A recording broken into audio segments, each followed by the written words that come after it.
Ya. Assalamualaikum warahmatullahi wabarakatuh dan halo semuanya. Kita berpikir sejenak deh. Setiap hari kita pasti memakai media sosial, entah itu WhatsApp, Instagram, TikTok, dan lain sebagainya. Kalian sadar nggak sih? Berbahasa di sana itu mempengaruhi cara kita berkomunikasi dan berinteraksi dengan orang-orang di media sosial itu. Sekarang ini banyak bahasa baru yang bermunculan di media sosial, entah itu bahasa gaul, bahasa alay, sampai-sampai ujaran kebencian. Kadang seru, tapi kadang juga bikin kita salah paham. Nah, di video ini saya mau bahas gimana sih pengaruh berbahasa di media sosial terhadap kita berkomunikasi, dan gimana sih cara kita tetap keren tanpa kehilangan sopan santun. Sebelum itu, saya mau memperkenalkan diri dahulu. Halo semuanya, perkenalkan nama saya Irgi Ahmad Farezi dari program studi Administrasi Bisnis Fakultas Ilmu Sosial. Yuk kita bahas. Nah, kita bahas contoh yang pertama, yaitu bahasa gaul. Bahasa gaul ini banyak. Contohnya, halo Besti, gasken. Wow, five-nya dapat banget. Nah, itu contohnya.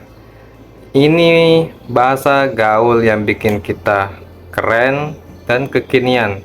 Tapi kalau dipakai di situasi yang formal, misalnya surat lamaran kerja, presentasi materi, karya tulis ilmiah, ini tidak relevan karena tidak profesional. Nah, kita lanjut contoh yang kedua, bahasa alay.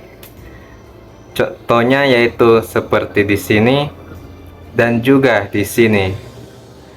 Dulu kita anggap unik dan lucu, tetapi sekarang itu tidak relevan lagi karena sulit dibaca dan dapat menurunkan minat baca ya kita.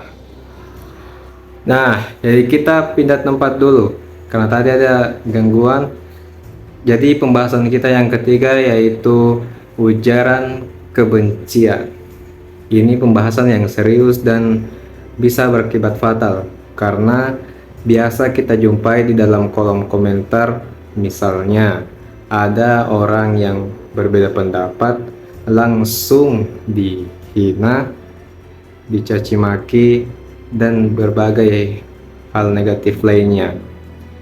Selain berakibat fatal, ini bisa menjadi suasana yang semakin rumit dan tidak nyaman bagi semua orang yang bermedia sosial. Nah, ini juga bisa terkena hukum UU ITE. Jadi dari sini kita bisa lihat, kita sebagai pengguna media sosial harus menerapkan berbahasa yang baik di media sosial, karena itu bisa merugikan kita sendiri dan orang lain apabila kita tidak menjaga tutur bahasa kita. Kita lanjut ke pembahasan yang selanjutnya. Nah, jadi gimana dong solusinya supaya kita bisa berbahasa yang baik dan benar di media sosial? Solusi yang pertama yaitu kita memakai bahasa yang baik dan benar sesuai dengan tempatnya. Seperti kita kalau mengobrol dengan teman-teman yang lain, ya bisalah untuk memakai bahasa gaul dan kekinian. Tapi untuk di lingkungan sekolah, lingkungan kampus, lingkungan kerja, ya kita memakai bahasa yang lebih formal. Solusi yang kedua yaitu biasakan berpikir dulu sebelum mengetik. Tanya ke diri sendiri. Misalnya, kalimat ini nyakitin orang gak sih? Atau kalimat ini pantas gak buat diposting? Nah, seperti yang kita ketahui, apa yang kita posting atau kita katakan kepada orang lain itu bisa menjadi tanggung jawab bagi kita sendiri. Yang ketiga, tetap bangga memakai bahasa Indonesia. kita bisa tetap keren tanpa harus meninggalkan bahasa kita sendiri. Misalnya, kita bisa nyampurin dikit bahasa gaul, tapi harus tetap sopan dan mudah dipahami. Dan yang terakhir, menjadi contoh yang baik bagi pengguna media sosial yang lain.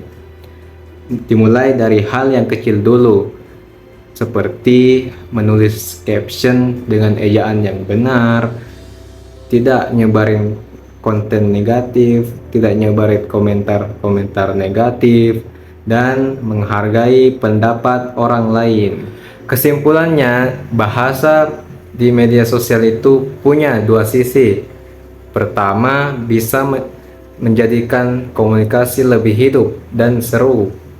Di sisi lain, bisa menyebabkan masalah kalau nggak dipakai dengan bijak.